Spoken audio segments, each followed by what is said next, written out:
Berapa kali mendaftar tentara kah? Jadi saya daftar tentara itu dari 2018 pas lulus sekolah. 18, 19, 20. 20 baru masuk. Jadi Berarti saya 2 kali daftar? itu 3 kali, guys. Ih, luar biasa.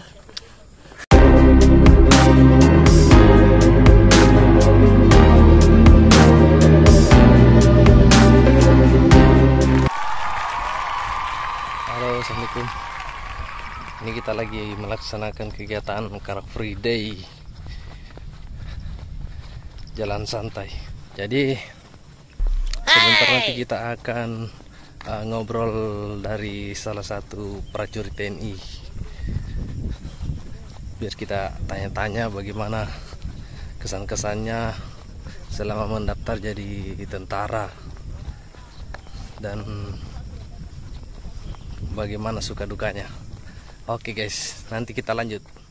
Ini kita bertemu dengan guys, salah satu Serikandi Divisi Infanteri 3 Kostrat. Perkenalkan, nama saya Serda Kuat Hayratun Nisa, bisa dipanggil Nisa. Orang asli mana Mbak Nisa? Saya orang Bulukumba. Oh iya. Dulu sekolah di mana? Dulu sekolah saya di Mansatu Bulukumba, Mantanete. Oh iya, tahu. Jadi saya itu alumni madrasah, terus jadi koas. Masya Allah. Berarti anak santri juga bisa jadi tentara ya? Alhamdulillah, bisa dong. Alhamdulillah. Umur berapa sekarang ini Mbak Nisa? Saya kelahiran 2000, jadi sekarang umurnya udah 22. Udah 20 tahun, udah tua ya? 22. Udah tua. Udah, Oke. belum tua, masih 22. Oke guys. Oke guys. Waktu dulu mendaftar tentara, berapa kali mendaftar tentara kah? Jadi saya daftar tentara itu dari 2018 pas lulus sekolah. 18, 19, 20. 20 baru masuk. Jadi Berarti saya 2 kali daftar? itu 3 kali, guys. Ih, luar biasa. Berarti 2 kalinya itu jatuh di mana itu? Saya 2 kali jatuh pantohir daerah sebelum lanjut tes pusat. Oke, bagaimana perasaannya waktu jatuh itu? Sakit tak berdarah. Hey! Tapi enggak putus asa ya? Gak putus asa. Jadi kalian yang mau daftar, kalau misalnya mentalnya lemah, gak usah daftar deh. Kalau misalnya kayak cepat putus asa. Jadi kalau kita daftar itu emang kita niatkan dari awal, saya harus lulus baru berhenti. Motivasinya yang paling tinggi Mbak Nisa, kenapa sampai 3 kali mendaftar begitu? Orang tua. Kenapa dengan orang tua? Karena orang tua saya dulu itu cita-citanya, bapak saya cita-citanya mau jadi tentara, tapi nggak didukung sama orang tuanya. Nah, terus pas saya lahir, kata orang tua saya, kata mama saya, bapak saya itu kecewa, bilang, anak saya perempuan nggak bisa jadi tentara. Terus kan orang dulu kan belum tahu yang namanya tentara wanita itu ada. Iya.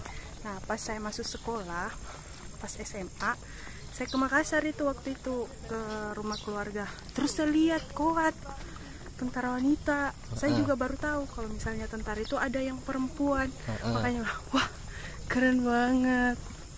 Mulai jadi tentara. Nah, dari situ saya mulai daftar. Terus orang tua saya juga mendukung. Apapun hasilnya atau bagaimanapun jalannya, saya harus maju terus. Malah saya udah 2 kali gugur, tapi orang tua saya tetap semangat. Luar biasa. Orang tua saya yang paling semangat. Iya. Ditambah Karena saya yang juga cita-cita yang tertunda ya. Iya. Disalurkan sama anak-anaknya. Disalurkan, alhamdulillah. Luar biasa. Perempuan juga bisa jadi tentara kok. Kasih dulu tips-tips biar yang akan mendaftar ini tambah semangat, biar nggak punya ini rasa putus asa. Nah, seperti ini, kalau kalian mau daftar, emang niatkan dari awal, saya mau daftar, saya mau ini, bukan hanya sekedar gaya-gayaan aja, mau kayak mau dikatain bilang cis calon tentara, maksudnya kayak cuma gaya-gayaan aja, mau ikut-ikutan aja. Jadi kalian itu kalau mau daftar harus diniatkan dalam hati terdalam, saya harus lulus. Terus kalau kalian 1 kali gugur, terus kalian udah putus asa, Berarti mental kalian itu mental kerupuk. Panas-panas tai ayam, tau nggak? Oke, Fatai. Apalagi nih? Terus satu kata buat tentara itu, maksudnya menjadi tentara itu harus seperti apa kalau kuat itu? Kalau jadi kuat itu harus berani. Karena kita itu disetarakan sama laki-laki dan perempuan. Makanya kita harus berani. Kegiatannya sama berarti? Ada perbedaan sedikit sih. Oh iya. Tapi kalau di kejuruannya itu sama, pendidikannya sama. Pendidikannya sama-sama. Oh. Beda kalau di Maba itu kita digabung seluruh Indonesia, kita ditempa, dibina, dipustikuat. Oke. Kalau udah masuk kejuruan, udah beda-beda. Terus kita di kejuruannya itu sama yang cowok-cowoknya, yang laki-laki. Jadi latihannya cuma beda porsi, cuma di kegiatan fisik aja ya? Iya, beda porsi. Oke. Mbak Nisa nih berapa bersaudara? Jadi saya itu 4 bersaudara, 2 cewek, 2 cowok. Doakan ya semoga adik-adik saya bisa masuk angkatan juga. Amin, amin. Bisa ngikutin jejak saya. Amin, amin. Saya bisa mengangkat derajat kedua orang tua. Amin. Yang paling penting sih mengangkat derajat orang tua. Iya sih. Terus Mbak Nisa anak berapa emang? Saya anak pertama guys, jadi saya punya tanggung jawab yang sangat besar. Oke. Panas, ya nggak apa-apa biar sehat. Terus anak yang kedua ini sudah kelas berapa? Dia baru mau masuk pesantren. Masya jadi Allah. Saya rencana mau masukin pesantren, jadi dia bisa nanti daftar tentaranya itu lewat jalur khusus. Khusus santri ya? Iya, yang khusus santri. Diprogramkan sama Kasat ini ya? Penghafal Al-Quran. Masya Allah, sudah karena apa saya perempuan soleha. Jadi adik saya juga harus lulusan dari pesantren. Oke guys. Jadi perempuan yang soleh itu bukan jadi pembatas untuk meniti karir ya? Iya. Bukan. Jadi apapun maksudnya, kalau kita mau masuk sekolah di mana, enggak apa-apa, lanjutkan aja. Jadi semua profesi itu menerima semua. Iya. Ini. Jadi jangan lihat dari latar belakang sekolahnya ke alumni madrasah nggak bisa jadi kuat, nggak bisa jadi poluan. Banyak kok teman saya lulus poluan, lulus kuat, angkatan laut, udara, bisa semua. Oke. Panas ya nggak apa-apa. Tentara nggak boleh takut panas. Tentara harus hitam. Berarti sekarang tugas di divisi 3. Jadi saya dinas di divisi 3 Kostrat. Berapa orang ini kuat di divisi 3? Yang kuat bujangan di divisi 3 itu cuma 5 orang. Yang 2 orangnya udah nikah. Jadi kita keseluruhan itu 7 orang. 2 orang yang sudah nikah, terus 5 orangnya itu masih bujangan. Oke. Bagaimana pesannya sama orang tua? Karena cita-citanya sudah tercapai nih. Apa yang mau diungkapkan sama orang tua? Masih banyak sih cita-cita saya yang belum tercapai. Oke, khususnya kan itu dari awal ini maksudnya pengen anaknya jadi tentara. Ini kan sudah jadi tentara ini. Jadi apa yang bisa diungkapkan sama orang tua nih? Bapak, Mama, lihat anakmu sekarang. Bukannya saya sombong atau gimana. Ini saya jadi seperti ini adalah salah satu dari perjuangan kedua orang tua saya. Tanpa mereka saya nggak tahu mau jadi gimana. Oke, betul. Jangan sampai nangis Mbak Nisa. Ini Mbak Nisa mau nangis ini. Kalau bahas masalah orang tuanya ini terharu banget dia. Gak bisa saya guys kalau bahas orang tua. Iya, ini matanya udah merah nih. Aduh maaf ya. Terus bagaimana? Kasih dulu motivasi adik-adiknya nanti. Pokoknya khususnya orang-orang terdekat sama yang mau daftar tentara ini. Jadi kalian yang mau daftar itu pokoknya jangan putus asa. Yang putus asa, terus semangat. Harus optimis. Optimis sih paling penting. Iya. Kalau misalnya kalian daftar, terus saingan kalian pada saingan berat-berat, anak pejabat, anak ini, anak itu, anak dari sini. Saya jujur, saya dari keluarga saya itu nggak ada yang tentara. Tapi bisa masuk juga ya? Iya, jadi orang-orang itu pada mikir kalau misalnya mau masuk tentara itu harus ada keluarga, om, kakak. Enggak, buktinya saya nggak ada keluarga tentara. Ada sih tentara, tapi keluarga jauh. Oke, berarti ini bukti transparan ya, daftar Iya. tentara itu bukan cuma banyak yang mikir harus banyak uang, anak ini, anak pejabat ini. Enggak.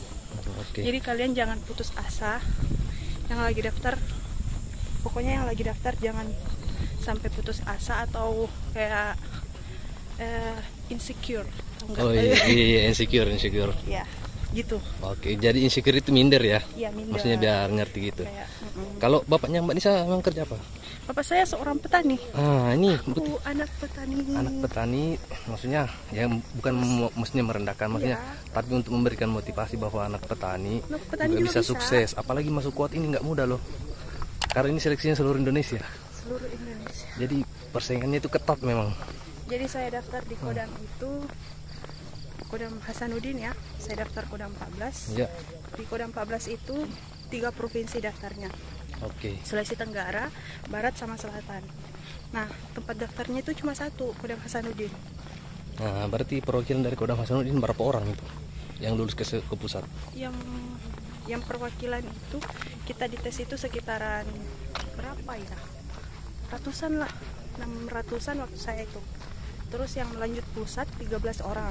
Cuma 13? 13. Wih, ngerinya. Terus yang diterima 9 orang. Berarti seluruh Indonesia berapa satu letting kuat itu? Kalau saya dulu 100 berapa ya? 120. 242 saya lettingan. Kan ada yang opsus juga.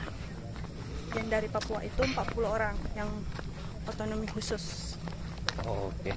Terus adik-adik saya itu biasa 107, 106, cuma segitu seluruh Indonesia. Berarti letting terbanyak ya? Iya, lettingan saya letting terbanyak. Oke. Kecabangan apa memang sekarang? Saya kecabangan perhubungan. Oh iya, karena ini kecabangan perhubungan. Katanya nih Mbak Nisa ini punya suara yang merdu. Jadi kalau menyanyi itu suaranya boleh dikatakan tergolong merdu ya, makanya dia masuk perhubungan. Iya. Jadi punya prestasi sebagai penyanyi juga sih. Jadi saya masuk kuat itu gara-gara bisa nyanyi juga salah satunya. Oh, berarti prestasi nyanyinya itu yang mendukung untuk menjadi lulus begitu waktu tentara. Sekolah itu sering ikut-ikut lomba nyanyi solo, ngeband banyak. Jadi dapat sertifikat.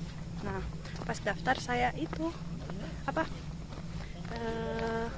perlihatkan sertifikat saya kalau saya bisa sering ikut lomba dulu, sering juara. Makanya salah satu itu sih. Oke, ini bukti salah satunya santri yang berprestasi di bidang musik, yang mendukung karirnya sehingga bisa maksudnya bisa lulus menjadi tentara kuat. Oke Mbak Nisa, sukses selalu ya. Kasih. Thank you. Saya rasa untuk kali ini cukup. Semoga sukses ke depannya selalu. Amin. Serta mendapatkan jodoh yang terbaik. Amin. Dan harapannya tadi untuk adik-adiknya semuanya bisa meniru Mbak Nisanya. Amin. Oke Mbak Nisa, bye. Dadah. Oke, sekian itu saja video kali ini. Ketemu di konten berikutnya. Oke guys, kita